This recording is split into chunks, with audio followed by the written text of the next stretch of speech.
Erectile dysfunction is really simply the act of an erection that's not firm enough to penetrate. And that can pretty much occur if the erection just doesn't get to be firm at all, or if the erection doesn't last as long. So the couple cannot complete the act of intercourse. Erectile dysfunction is actually, can be quite common. It affects at least almost 30 million men in the United States and can be a reflection of aging, but not necessarily. But it is more common as the man gets older. Very simplistically, erectile dysfunction can be broken down to organic or non-organic. Some people call it psychological, but organic erectile dysfunction commonly can be from medications, sometimes antidepressant medications, other medical issues, whether it's hypertension, diabetes, obesity, high cholesterol. There can be other social factors, depending on how much the patient smokes or drinks, drug use, recreational drug use. Some people say that the eyes are the reflection of someone's soul, and believe it or not, how well someone's erection or erectile dysfunction can be a peek into a man's general medical health. I do prescribe really all the treatments for erectile dysfunction. Very simplistically, most patients want to start with a pill first, and of course there's Viagra. There's oral medications that can be tried for erectile dysfunction, and many of them do work very well. There's Viagra, Levitra, Cialis. There's a newer one called Stendra now. They're really, all very similar medications. They all promote bringing more blood flow to the penis to aid in a firmer erection or longer lasting erection.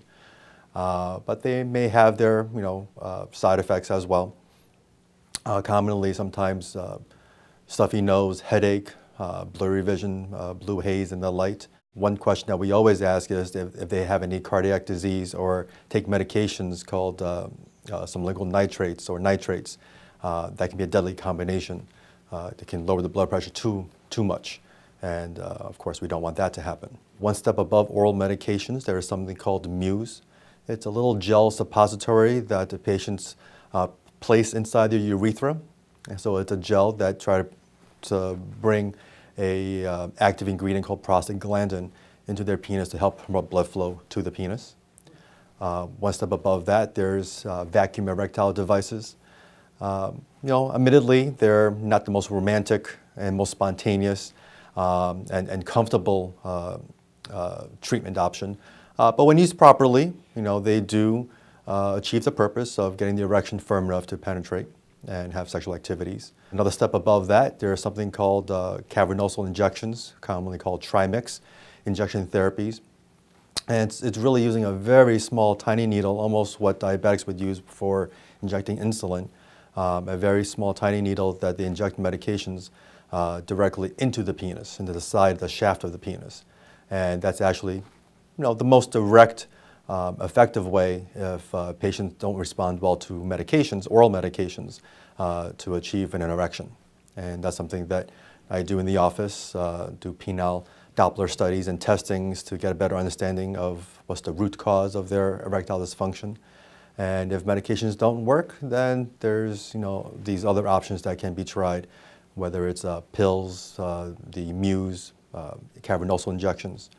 And lastly, last resort, there's always the option of surgery, implanting a penile prosthesis. And this may sound at first very jarring, very scary. Why would someone go through that?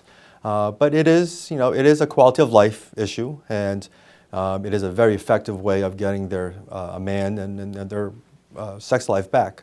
It does require a procedure and some healing time, but patient satisfaction once they have the penile prosthesis inserted is actually quite high, over 90% of the time. And oftentimes, when I do implant a penile prosthesis, many men do say, they wish they had done it sooner.